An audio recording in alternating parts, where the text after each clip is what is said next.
మీరు చూశారు మొన్న ఢిల్లీలో జరిగిన ఉద్యమకారుల ప్రకంపనలో బహిరంగంగా కాకపోయినా తెలుగు జాతిలో ఉన్న యువత అనేక మంది తమ ఆకాంక్షలను చాటారు. వారందరికీ కూడా ధన్యవాదాలు చెప్తున్నాను. పార్టీలకు అతీతంగా ఏ పార్టీలో ఉన్నా సరే అంతర్గతంగా కూడా నిన్న ఈ దేశంలో కుళ్ళిపోయిన వ్యవస్థను మార్చాలనే విషయంలో చాలా గట్టిగా ఉద్యమం చేయటం జరిగింది. వారందరికీ మొట్టమొదటి ధన్యవాదాలు తెలియజేస్తా ఉన్నాం. గవర్నీయులు ధర్మేంద్ర ప్రధాన్ గారు, ఆయన మేము వేయండి అది ధర్మేంద్ర ప్రధాన్ గారిని మేము మా సాధన సమితి తరఫున నేను 2 సార్లు కలవడం జరిగింది. ఆ విషయంలో ఆంధ్రప్రదేశ్ రాష్ట్రం విషయంలో న్యాయం చేస్తానన్న మనిషి ఇవాళ ఈ విషయంలో మాత్రం రాజీనామాకు చేయకుండా ఆఖరి వరకు పారిపోతే బలవంతాన్ని తీసుకొచ్చి రాజీనామా చేసినట్టు కనపడుతుంది. ఏదైనా సరే ధర్మేంద్ర గారు రాజీనామా చేశారు, ప్రధాని గారు రాజీనామా చేయలేదు. ధర్మేంద్ర ప్రధానిలోని కొంతమంది వ్యాఖ్యానిస్తున్నారు. నేను అసలు విషయానికి వస్తాను. ఇవాళ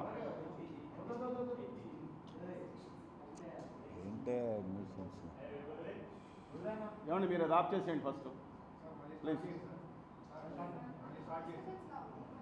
అందరికీ నమస్కారం. ముందుగా తెలుగు రాష్ట్రాల్లో ఉన్న తెలుగు యువకులు విద్యార్థులు అందరికీ కూడా ధన్యవాదాలు తెలియజేస్తున్నాను. మీరు బయటకు అనుకున్నంత ఉత్సాహంగా రాకపోయినా ప్రతి ఒక్కళ్ళు మీ దగ్గర ఉన్న చేతిలో ఉన్న ఆయుధంతో కేంద్రంలో జరుగుతున్న దుర్మార్గమైన విధానాన్ని వ్యతిరేకిస్తూ మీ అందరూ సంఘీభావం తెలియజేశారు. అందరికీ ధన్యవాదాలు తెలియజేస్తున్నాం. ఉత్తరప్రదేశ్ ఉడుకుతుంది, బీహార్ బగ్గుమంది, రాజస్థాన్తో మెజలేసి పోరాటంలోకి వచ్చింది, మధ్యప్రదేశ్ మందహాసం చేయలేదు, గట్టిగా నిలబడింది, మహారాష్ట్రలో కూడా అందరూ వచ్చారు. కానీ తెలుగు రాష్ట్రాల్లో మాత్రం ముఖ్యులు ఎవరందరూ పారిపోయారు. ఒకదానికి మెచ్చుకోవాలి. కొంతమంది ఎవరైతే సంఘీభావం తెలియజేశారో వాళ్ళందరికీ మెచ్చుకోవాలి. ఇవాళ వామపక్షాలు కానీ ఖచ్చితంగా దాని మీద నిలబడ్డాయి. ఈవెన్ తెలంగాణ రాష్ట్ర సమితికి సంబంధించిన కేటీఆర్ గారు, హరీష్ రావు గారు కూడా బయటకు వచ్చి మద్దతు పలికారు. ప్రతి ఒక్కరికి కూడా అందరికీ ధన్యవాదాలు తెలియజేస్తున్నాం. ఇప్పుడు మౌలిక ఇష్యూ మాట్లాడదలుచుకున్నాం. మేము తెలుగు రాష్ట్రాల తరపున గట్టి డిమాండ్ తెలియజేస్తూ ఉన్నాము. నీట్ పరీక్ష ఎన్టీఏ విధానాన్ని వాళ్ళు 15%కి పరిమితం చేసుకుని మొత్తానికి దాన్ని రద్దు చేయాలి. ఫ్యూచర్లో మేము రాష్ట్రాలకంగా మా హక్కు ఉంది. మా సీట్లన్నీ దొబ్బుకుపోతున్నారు. అక్కడ ఉత్తర బ్యాచి వాళ్ళ అబ్బ సొత్తులు కాదు, స్పష్టంగా చెప్తున్నాం. ఇది తమిళనాడులో అనిత అనే విద్యార్థిని, మీకు తెలుసు. నేను స్టేట్ సిలబస్ చదువుకున్నాను, వచ్చిందంతా సెంట్రల్ సిలబస్.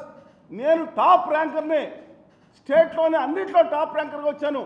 ఇక్కడ దుర్మార్గం పోయిందని చనిపోతే నిన్న సోదరుడు కూడా ఢిల్లీలో ఉన్నాడు. నేను అడుగుతున్నాను, మా రాష్ట్రాల్లో తెలుగు రాష్ట్రాలు ఇక్కడ స్థానిక సిలబస్ మేము చదువుకుంటాం. ఇక్కడ సాంప్రదాయ పరిస్థితులు ఉంటుంది. ఇక్కడ అన్నీ కూడా మేము చదువుకుంటే మీ సెంట్రల్ బోర్డు దాని ప్రకారం ఆ పరీక్ష ప్రిపేర్ చేయడం దుర్మార్గం, పాపం. అది ఇన్నాళ్ళు బట్టి చైనా స్కూల్స్ మీద పడ్డాం, తప్పే. ఏది వాళ్ళు చేసింది కార్పొరేట్, వాళ్ళ కోట, ఇలా అయ్యే జాగీరా. రాజస్థాన్లో నీట్ కానీ మిగతా పరీక్షలు కానీ గత 10 సంవత్సరాల్లో 12 సంవత్సరాల్లో 3 సార్లు లీక్ అయింది. మొన్న 22 లక్షల మంది విద్యార్థులు దెబ్బతింటే మానసికంగా హేళన చేస్తారా? మీకు ఎవడిచ్చాడు హక్కు? 22 మంది చనిపోతే కాదు 21 దొంగ చావని మాట్లాడితే సిగ్గుందా మీకు? ట్రోలింగ్ చేసే దిక్కుమాలిన బ్యాచ్కి. మీకు పిల్లలు లేరా? మీ పిల్లలు ఉండరా? మీ చుట్టాలు ఎవరు పిల్లలు ఉండరా? మాట్లాడితే దేశద్రోహమే. మీ అయ్యా జాగీరా దేశం? ఉత్తర బ్యాచ్కి జాగీరా? ఈ దేశ మూలవాసులు, మా తెలుగు భాషతో సహా ఈ దేశ మూలవాసులు మేము. ఎవడయ్యా నువ్వు మాట్లాడేది? లిపిలే, నీ హిందీ వేసుకొచ్చావు. నీ లిపికి హిందీకి లిపే లేదు, సొంత లిపి లేదు, అద్దెకు తెచ్చుకున్నావు. నీ హిందీ భాషకి లిపే లేదు, అద్దెకు తెచ్చుకుని మాట్లాడితే మా భాష మీద పెత్తనం చేస్తున్నారా? అందువల్ల నేను ఆంధ్రప్రదేశ్ రాష్ట్ర ముఖ్యమంత్రి గారు విజ్ఞప్తి చేస్తా ఉన్నా. ఇవాళ కేటీఆర్ గారు కానీ రేవంత్ గారు కానీ ఇక్కడ ఏదో ప్రసక్తిలో జగన్మోహన్ రెడ్డి గారు కానీ ఆ సీజేపీల గురించి మాట్లాడారు. ఆంధ్రప్రదేశ్ రాష్ట్ర ప్రభుత్వం కూడా నిన్న విద్యార్థుల విషయంలో చాలా వరకు ఉద్యమం జరిగినప్పుడు ఉక్కుపాదం మోపలేదు, దానికి కూడా ధన్యవాదాలే. కానీ ఇక్కడ సాధికని యువకుడిని దుర్మార్గంగా కేసులు పెట్టి ఏమీ చేయకుండా వేధించే సిస్టమ్ ఏదైతే చెప్తున్నాను పోలీస్ అధికారులకి. మీకేమైనా దౌర్జన్యం చేశారా? ఎందుకని వేధిస్తున్నారు విద్యార్థుల యువకుల్ని? దయచేసి తక్షణమే అలాంటి కేసులు విత్డ్రా చేసుకోమని చెప్తున్నాయి. ఎవరికి నష్టం కలిగించారు? రాష్ట్ర ఆస్తికి నష్టం కలిగించారా? సాధారణంగా వెళ్తున్న యువకుల మీద కేసులు పెట్టి వేధించడం మంచి పద్ధతి కాదని చెప్పి మనం చేస్తూ ఉన్నాను. ఇంకోటి కూడా స్పష్టంగా చెప్తున్నాం, దయచేసి వినండి. 13 కోట్ల తెలుగు జాతికి తరఫున మాట్లాడుతున్నాం. ఎస్, మాట్లాడే హక్కు ఉంది. 4 దశాబ్దాల నుంచి నిలబడ్డ మాటలు మార్చలా, మడం తిప్పలా, డ్యాన్సులు చేయలే, పొద్దున్న మాట రాత్రి పాట నైట్ ఒక డ్యాన్స్ చేసే పద్ధతుల్లో మేము లేవు. రాజకీయ నాయకులు అడగండి ఎన్నిసార్లు మాటలు మార్చుకున్నారు. నేను ఇంకోటి 2 డిమాండ్ చేస్తున్నా. మొదటి డిమాండ్, నీట్ ఎన్టీఏ విధానాన్ని మీ 15% సెంట్రల్ పూలింగ్ పెట్టుకోండి. 1,39,000 సీట్లు ఉన్నాయి, 28,000 బీడీఏ సీట్లు ఉన్నాయి. ఈ దేశంలో సెంట్రల్ పూల్లో కలుపుకొని మీ ఇష్టం వచ్చినట్టు మీరు పెట్టుకుని కుదరలేదు. నాకు అర్థం కాదు, మీ సన్నాస్ బ్యాచ్కి చెప్తున్నా. ఆంధ్రప్రదేశ్లో గత 13 సంవత్సరాలుగా ఒకే ఒకటి అవసత్వంగా వచ్చింది తప్ప ఒక్క లీక్ జరగలేదు. తెలుసా మీకు? ఇవాళ మన ప్రభుత్వాలు ఇంతకుముందు ఎంసెట్లో ఇలాంటి దిక్కుమాలు జరుగుతాయని 3 సెట్లు 5 సెట్లు పెట్టుకుని పోలీస్ స్టేషన్ పంపించి గంట ముందు ఏ సెట్ అనేది ఇన్ఫార్మ్ చేస్తారు. ఆ కామన్ సెన్స్ కూడా లేదా మీరు ఉత్తర పాలకులకి? ఇవాళ ఎందుకంటే మొన్న పెట్టారు కనీసం. ఎందుకంటే నేను ఇంకో విషయం కూడా చెప్తున్నానండి, ముఖ్యమైన విషయం. ఒకటిది. రెండో విషయం, కేంద్ర ప్రభుత్వంలో మా తెలుగు జాతికి జరిగిన అన్యాయాన్ని సవరించాలని కేంద్ర ప్రభుత్వానికి మేము విజ్ఞప్తి చేస్తున్నాం. మీ అయ్యా జాగీర్ అనుకుని హిందీలో ఇంగ్లీష్లో పరీక్షలు పెట్టి ఈ గత స్వతంత్రం వచ్చిన కాంచి మొన్న 3 సంవత్సరాల కింద వరకు సంవత్సరానికి 1,25,000 ఉద్యోగాలు చొప్పున హిందీలో రాసినాడికి ఇంగ్లీష్లో రాసినాడికి ఉద్యోగాలు ఇస్తారు. మా తెలుగు భాషలో కానీ మా తమిళం కానీ మరాఠీ కానీ మా భాష రాసిన ఎందుకు ఇవ్వలేదు? లక్షల ఉద్యోగాలకు మా రెట్రాస్పెక్ట్ నుంచి చేయాలి. మేము నిర్మలా సీతారామన్ గారిని కలిసాం. ఆవిడ లాస్ట్ టైం కలిసినప్పుడు అపాయింట్మెంట్ ఇచ్చారు, గంటన్నర అపాయింట్మెంట్ ఇచ్చారు. మేము ఏదైతే బ్యాంకు విధానంలో అయితే తెలుగు భాష స్థానిక భాషలో కొంతమంది పెడతా ఉన్నారు. ఈ రోజుకి 2026 జూలై, ఈ రోజు కూడా 26వ తారీఖున కూడా ఇవాళ కూడా మీరు పోస్టల్ పరీక్షలతో సహా ఎవడ అయ్యా జాగీర్ అని హిందీలోను ఇంగ్లీష్లో నిర్వహించుకున్నారు. ఇంగ్లీష్ అనేది యూరోపియన్ లాంగ్వేజ్, హిందీ అనేది యూరోపియన్ ఇండో లాంగ్వేజ్. రిపీట్ చేస్తాను నేను, ఈ హిందీ అనే భాష కూడా మీరు వెతుక్కోండి, అంతర్జాతీయంగా వెతుక్కోండి. ఎక్కడ హిందీ కూడా European Aryan Indo language, English European ఆండో సాక్సన్ లాంగ్వేజ్. మా తెలుగు భాష కానీ మా మూల భాషలో కానీ పరీక్షలు నిర్వహించుకునే హక్కు మా దేశం మాకు ఇచ్చింది. మీరు ఎందుకు నిర్వహించట్లేదు?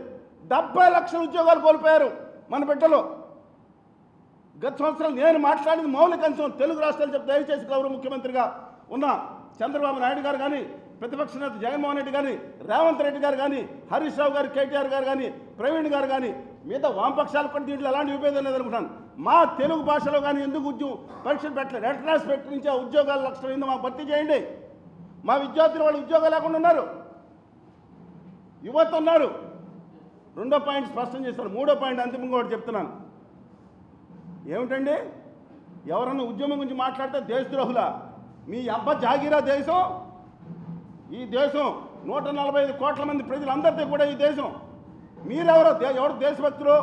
హిందూ మత ద్రోహం. ఏంటి హిందూ మతం? మీ జాగీరా? హిందూ మతం మా అందరిది హిందూ మతం. మీరు ఒక్కరిదే జాగి. ఈ హిందూ మతం అనేది ఒక పార్టీకో, సంస్థకో, కులానికో, వర్గానికో హిందూ మతం మీ జాగీర్ కాదు. మాట్లాడితే హిందూ ఎవడ మీద వేస్తున్నారు హిందూ మత ద్రోహులు? మేము పూజించుకుంటాం వెంకటేశ్వర స్వామి మాకు ప్రపంచంలో అత్యంత గొప్ప దేవుడు. నాకు వ్యక్తిగతంగా, మిగతా నాకు వ్యక్తిగతంగా ప్రపంచంలో పవిత్రమైన స్థలం తిరుమల. నాకు మా సమ్మక్క, సారక్క, ఎల్లమ్మ, మైసమ్మ ఈ దేవతలు మేము గౌరవించుకుంటాం. షిరిడి సాయిబాబాని పూజిస్తాం, అయ్యప్ప స్వామిని పూజిస్తాం. మా దేవుళ్ళని తిడితే హిందూ మతంగా మీరెవరని మాట్లాడటానికి? వీళ్ళందరూ మా దేవుళ్ళు, ఇష్టం వచ్చినట్టు మాట్లాడుతాను. మీ జాగీర్ కాదు హిందూ మతం. మాట్లాడితే హిందూ మతం మీద లేదంటే ఇదని వాళ్ళని పట్టుకుని డ్రగ్గిస్టులని ఇవాళ గౌరవ ప్రధానమంత్రి గారు మాట్లాడారు. మోడీ గారు సోనం వాంగ్చుక్ గారిని దేశద్రోహం అన్నారు, మతద్రోహం అన్నారు. ఆయన దొంగని అక్షరం చేశాడు, తగ్గలేదు, బిర్యానీలు తింటున్నారని మాట్లాడే సన్నాసి చచ్చు పుచ్చు బ్యాచి. మీ మోడీ గారు మీరు కొంచెం వెయిట్ పెరగండి. ఆయనకి గీతాంజలి గారికి ట్యాగ్ చేశారు. ఇప్పుడు మొహమే ఆడబెట్టుకుంటారయ్యా మీరు? నేను అడుగుతున్నాను. సోనం వాంగ్చుక్ గారిని తొందరగా కోలుకోవాలి, వెయిట్ తగ్గారని గౌరవ ప్రధానమంత్రి గారు మాట్లాడిన తర్వాత మీరు ఫేస్ ఇటు ఎటు టర్నింగ్ ఇచ్చుకుంటారు మీరు. ఇవాళ ఎవరైతే కాక్రోచ్ జనతా పార్టీ, ఆ కాక్రోచ్ జనతా పార్టీ ఎవరో మాకు సంబంధం లేదు, ఆ విధి విధానాలు తెలియదు, దానికే అడ్డంగా మనతో మద్దతు పరకాల్సిన పని లేదు. కానీ వాళ్ళు మాట్లాడిన సిద్ధాంతం గురించి మాట్లాడాం. ఇప్పుడు వాళ్ళతో చర్చలు జరిగిన తర్వాత ఎన్నిసార్లు ఫేస్ టర్నింగ్ ఇచ్చుకున్నారు మీరు? సిగ్గుందా మీ బ్యాచ్కి? ఇవాళ అడుగుతున్న ఆంధ్రప్రదేశ్కి అంతిమంగా ప్రత్యేక హోదా విభజన హామీలు అనేది ఇవ్వాలి. ఎందుకు చెప్తున్నానంటే ఒక్క అస్సాంకి 29,000 కోట్లు, ఈ దక్షిణ భారతదేశానికి ఇచ్చిన ఫండ్స్ కంటే కూడా ఎక్కువగా అస్సాంకి వచ్చింది 90%, 10%. మన రాష్ట్రానికి లక్షల కోట్లు పోయింది. ఇవాళ దయచేసి రాష్ట్ర ప్రభుత్వానికి విజ్ఞప్తి చేస్తున్నా, అంతిమ విజ్ఞప్తి, మీరు ఆ ఆదాని గారినో గుజరాతీ వ్యాపారనో మార్వాడి వ్యాపారాలను తీసుకొచ్చి మా నెత్తి మీద పెట్టి అక్కడ మా విద్యార్థులందరూ సెక్యూరిటీ గార్డులు ఉద్యోగాలు చేయమంటారా సార్?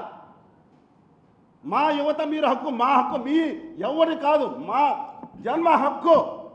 మేము పార్లమెంట్ ఇచ్చినప్పుడు ఆంధ్రప్రదేశ్కి ఇచ్చిన విభజన హామీలు రాయితీలు ఇస్తే ఇక్కడ ఈ విద్యార్థులందరూ ఇండస్ట్రీలు పెట్టుకుంటారు. వీళ్ళందరూ కూడా 15 లక్షల మంది ఇండస్ట్రీలు వస్తాయి. గౌరవనీయులు సనాతనవాదిగా మారిపోయిన గౌరవనీయులు కళ్యాణ్ బాబు గారు కూడా విజ్ఞప్తి చేస్తున్నాను. మీరు 10 లక్షల రూపాయలు ప్రతి కాన్స్టిట్యూన్సీలో 500 చొప్పున ఆల్రెడీ 2 సంవత్సరాలు అయిపోయింది. మీరు ప్రత్యేక హోదా విభజన హామీల కోసం ఆమరణ దీక్ష చేస్తున్నారు, ఆత్మత్యాగం చేసేదాకా వెళ్ళిపోయారు. ఇప్పుడు కాడి పక్కన పడేసి కేంద్రంలో ఉన్న మీరు కూటమి ప్రభుత్వం తలకాయ దానికి లోపల వెళ్ళి ఒంగుడు నమస్కారాలు పెడుతుంటే మా యువత కాకుండా మార్వాడి గారి ఫ్యాక్టరీ వస్తే పెట్టుకోండి. మార్వాడి గారు నేను చెప్తున్నాను, ఇదిగోండి ఈ యువకుడు కట్టిన పన్నుల్లోంచి ఎవరు జాగీరని ఆ తప్పే లేదు. కానీ మా యువతకి ఇవ్వకుండా మా ప్రజలు కట్టిన పన్నుల్లోంచి వాళ్ళకి ఇస్తారా? ఇంకొక ఆయన బయలుదేరి ఈ మధ్యన విశాఖపట్నం అంటే అమ్మేయాలంట విశాఖపట్నం ఉక్కు ఫ్యాక్టరీ. ఏం తెలిసేళ్ళకి విశాఖపట్నంతో పోరాడిన ఆత్మత్యాగాలు వామపక్షాలు 30 మంది ఎమ్మెల్యేలు రాజీనామా చేశారు, ఎంపీలు రాజీనామా చేశారు. పదవులు తృణపాయని మీతో కొత్త బ్యాచ్ బయలుదేరింది. మీ తాతగారు కట్టారా విశాఖపట్నం? మీ తాత త్యాగం చేశాడా? విశాఖపట్నం ఫ్యాక్టరీ ఉక్కు ఫ్యాక్టరీ అమ్మేయాలా? ఆత్మత్యాగాలతో వచ్చింది. దొంగ లెక్కలు మారండి. 23,000 కోట్లు ఇచ్చారంట కేంద్ర ప్రభుత్వం. ఈ జేబులో 13,000 కోట్లు అని ఇచ్చానని దొంగ నాటకం చెప్పి ఈ జేబులో వడ్డీ కోసం కేంద్రానికి చాలా అమౌంట్ లాగేసుకున్నారు. విశాఖపట్నం ఉక్కు ఫ్యాక్టరీకి హేళన చేస్తారా? మా ప్రజల అందరి త్యాగంతో వచ్చింది, ఆత్మత్యాగంతో వచ్చింది విశాఖపట్నం స్టీల్ ప్లాంట్. గమనం చెప్పి కోరుతా ఉన్నాం. తక్షణమే రేవంత్ రెడ్డి గారు, ఇది మీకు కూడా చెప్తున్నాను, చంద్రబాబు గారు, జగన్మోహన్ రెడ్డి గారు, కేటీఆర్ తక్షణమే నీట్ పరీక్షలు మీకు నిజాయితీ ఉంటే మీరు చెప్పండి. ఎన్టీఆర్ మాకు అక్కర్లేదు, మేము బ్రహ్మాండంగా నిర్ణయించుకున్నాం గత 30 సంవత్సరాల నుంచి. మా సీట్లు, మా సిలబస్, మా స్టేట్ సిలబస్, మా విద్యార్థులు నరకయాత్ర పడుతున్నారండి. విద్యార్థులు నీటిలో మన సిలబస్ ఉండాలి, మనకు సీట్లు ఉన్నాయి. దయచేసి గమనం చెప్పి కోరుతా ఉన్నాను. Thank you.